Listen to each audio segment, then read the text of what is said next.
She yelled, "You're not my dad. Stop telling me how to spend my money," while spending mine. I replied, "Okay."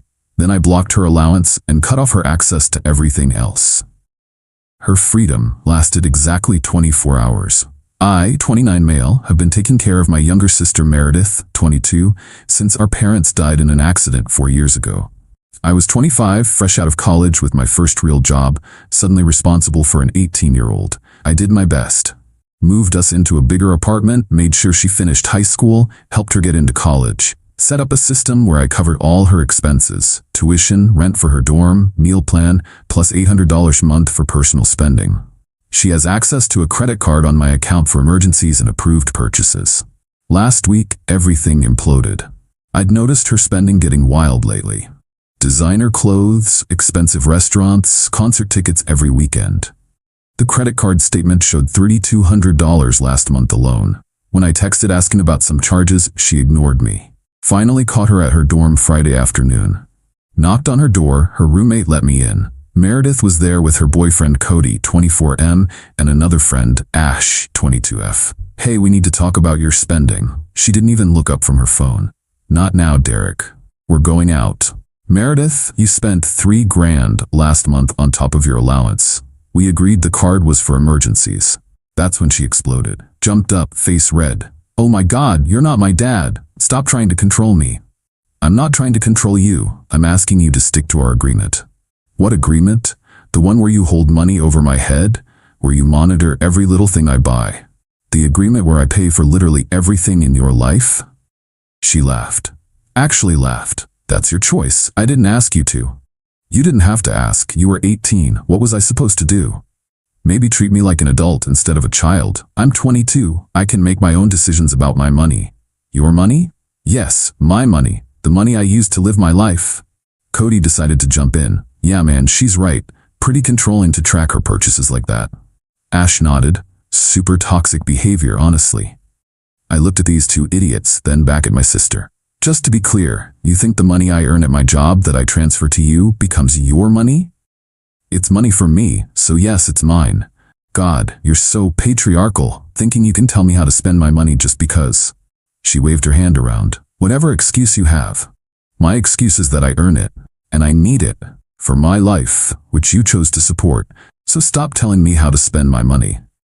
I stood there for a good 10 seconds, just processing. 4 years of sacrificing, working overtime, missing opportunities because I needed to be stable for her. And this is where we are. "Okay," she blinked. "Okay, you're right. I'm not your dad. Your money, your life, I'll stop telling you how to spend it." Her face lit up. "Finally, thank you. See, was that so hard?" "Nope. Super easy. Have a good night." I left. She was too busy celebrating her victory to notice I didn't say goodbye properly. Went straight home, opened my laptop, time to set her free. First the credit card. Logged into my account, reported her card as lost. Removed her as an authorized user, done in 5 minutes. Next the monthly transfer. Canceled the automatic $800 payment scheduled for next week. Set up a reminder to not reinstate it. Then the fun part. See, I pay for more than just her spending money. Her dorm room, lease is in my name, she's listed as occupant. Her meal plan, paid through my account. Her phone, on my family plan. Her car insurance, she's on my policy. Netflix, Spotify, everything, all on my accounts. But hey, I'm not her dad. She's an adult making her own decisions with her own money, so I started making some adult decisions too. Phone plan, scheduled her line for disconnection in 48 hours. Streaming services, password changes across the board. Car insurance, sent email to remove her effective Monday. Dorm and meal plan were prepaid for the semester, so those would have to wait. Felt weirdly calm, like when you finally decide to throw out something broken you've been trying to fix for too long. Got a text around midnight. "Card declined at restaurant, is there a problem with the account?" I replied, "Nope, all good on my end. Have a good night." Her freedom started at 6 p.m. Friday when I left her dorm. Let's see how long it lasts. Update 1. Well, that escalated exactly as expected. Saturday morning, 10 a.m., phone starts blowing up. Meredith calling repeatedly. I let it ring, finally answered on the 8th call. "Derek, what did you do?" "Morning to you too. My card isn't working. I tried to get coffee and it got declined." "That's weird. Mine works fine. This isn't funny. Fix it." "Fix what?" "Your money situation. I thought you were handling your own money now." Silence. Then you canceled my card, which you were using. But yeah, I need that card. How am I supposed to buy anything? With your money, I assume. What money? You know I don't have a job. Then maybe get one. You're 22, an adult making your own decisions, remember? She hung up. 5 minutes later, text started. This is so immature. You're being petty. I need money for food. Are seriously gonna let me starve? I responded once. You have a meal plan. You won't starve. Then the social artillery started. Cody texted, bro, not cool what her doing to Mer. She's really upset. Me, who's this? Cody? Her BF? Oh right, the financial advisor. How's that music career going? No response. Guess the SoundCloud rapper didn't appreciate that. Ash tried next. Hi Derek, hope you're well. Just wanted to check in about Meredith. She seems really stressed. Maybe you guys could talk? We talked Friday. She made her position clear. But she needs support right now. She's going through a lot with school. She's welcome to support herself. Around 2 p.m., Meredith discovered the phone situation. The text stopped. Guess she found Wi-Fi. Email, are you serious? You're turning off my phone? What if there's an emergency? I didn't respond. Derek, please. I'm sorry for what I said. Can we talk about this? Nope. This is abusive. You can't just cut me off with no warning. Email 4. Please answer me. This is serious. I have bills. Bills? What bills? I pay everything, or used to. Sunday morning brought the extinction burst I was expecting, but not from who I expected. My phone rang at 7 a.m. Unknown number. Almost didn't answer, but something told me to pick up. Hello? Is this Derek? Yeah, who's this? This is Professor Walsh, Meredith's academic advisor. She came to my home this morning, quite distressed. She went to her professor's house on a Sunday? I'm sorry she bothered you. She says you've cut off her financial support. I've stopped giving her money, yes. I see. You understand she's in the middle of the semester? This could seriously impact her studies. Her tuition and housing are paid through December. She has a meal plan. Everything else is her responsibility. Mr. Derek, I understand there may be family tensions, but... Professor, did she tell you why I stopped giving her money? She mentioned an argument. She told me I'm not her father and to stop controlling how she spends her money, so I stopped. Pretty simple. Ah, pause. I see. Well, perhaps she could apply for emergency funding through student services. That sounds like an excellent adult decision for her to make. He actually chuckled. Fair enough, I'll let her know. But the real entertainment started Sunday afternoon. Meredith had clearly reached desperation mode because she'd gone to the one person she swore she'd never involve. Our Aunt Patricia. Patricia, 48, is our mom's sister, lives about 2 hours away. She and Meredith had a falling out 2 years ago over some drama I stayed out of. Haven't spoken since. My phone rings. Patricia. Derek, what the hell is going on? Hey Aunt Pat, how are you? Don't hey me. Meredith called me sobbing, said you cut her off completely? I stopped giving her money, yeah. Why would you do that? You know she depends on you, because she told me to stop controlling her money, so I did. Her money? Derek, she's a college student. She's 22. When I was 22, I had 2 jobs. That's different and you know it. How? You weren't orphaned. I was orphaned at 25, still had to work.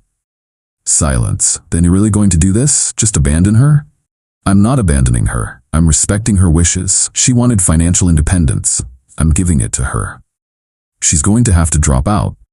No, she won't. This semester is paid. She has 3 months to figure out next semester. Derek, please. She's your sister. And I love her, which is why I'm teaching her this lesson now at 22, instead of letting her learn it at 32. Patricia huffed. Fine, I'll send her money myself. Your choice. How much you thinking? I what? Well, she spends about $4,000 a month, so if you're taking over, that's $48K a year. Plus tuition, housing, insurance. Long pause. $4,000 a month? Yep, check her Instagram. It's all designer stuff and bottle service. I can't afford that. Neither can I, apparently. But hey, good luck. She hung up. An hour later, Meredith emailed, thanks for turning Aunt Pat against me too. Real mature. The Sunday evening spiral was almost sad. Almost. Email 8:45 p.m. Derek, I need to pay for a Uber to get back to campus. Please just send $20. Email 9. Never mind, got a ride, but I need to talk to you. Email 10. My roommate says I'm being kicked out of the room? Is this true? Oh, right.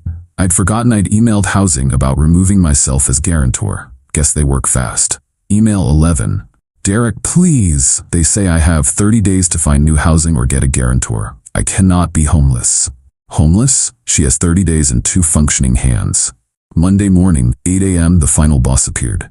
Cody, in the flesh, at my apartment door. We need to talk man to man. No thanks. Tried to close the door. He stuck his foot in. Seriously, bro, this is messed up. Move your foot or I call the cops. Just hear me out. Meredith is falling apart. She hasn't eaten in 2 days. She has a meal plan. The dining hall it's embarrassing for her. Everyone knows she got cut off. How would everyone know unless she told them? He pushed past me into my apartment. Bold move. Look, I get it. She was disrespectful, but this punishment is too much. It's not a punishment. It's what she asked for. She didn't ask to be homeless. She's not homeless. She has 30 days to figure it out. You know, like an adult. Bro, be real. She can't get a job and keep her grades up. Millions of students do it every day, but she's not used to that. She's special. I laughed. Couldn't help it. Special? How? She's been through trauma. Losing your parents. I lost the same parents, still went to work the next week. His face got red. That's cold, man. Ice cold. You're supposed to take care of her. According to who? According to family. To basic human decency. She has a warm bed, food available, and 30 days to get a job. That's more than most people get. She'll have to drop out, or get loans, or work, or budget, adult stuff. He stepped closer, trying to intimidate me, I guess. This SoundCloud revolutionary weighing maybe 140 pounds soaking wet. You're gonna regret this when she's on the streets. She won't be on the streets. She'll be at her job, or in a cheaper dorm. Or maybe with you, you could support her. His face went pale. I'm an artist. I don't have that kind of money. But you have opinions on how I spend mine. Interesting. He stormed out, slammed my door. Real mature. The emails kept coming all Monday. I got a job interview at the campus bookstore. Happy now? Minimum wage won't even cover my textbooks. Ash's parents might let me stay with them for winter break, since I'm homeless. I hope you know you've ruined my life. Tuesday morning, the phone disconnection hit. The emails stopped. Radio silence. For about 6 hours. Then I got a call from an unknown number. Let it go to voicemail. Mr. Derek, this is Jamie from Campus Bookstore. Your sister listed you as a reference for her job application. Just wanted to verify her employment history. She said she worked for your consulting firm for 2 years. If you could call back. Employment history at my non-existent consulting firm? This should be interesting. Final update. The lies started getting creative.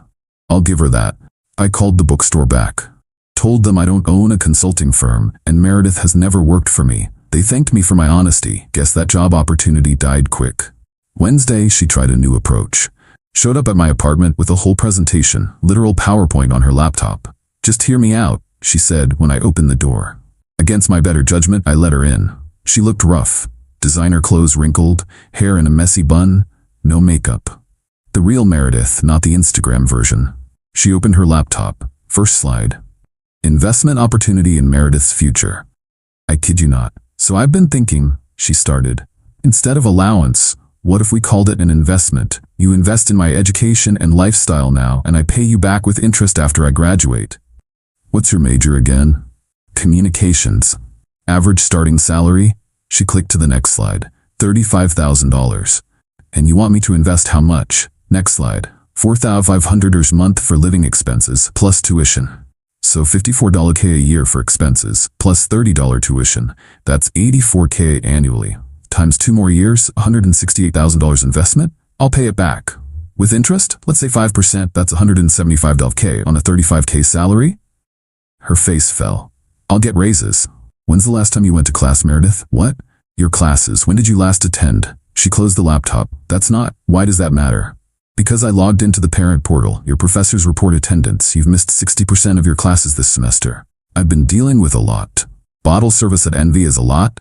How did you?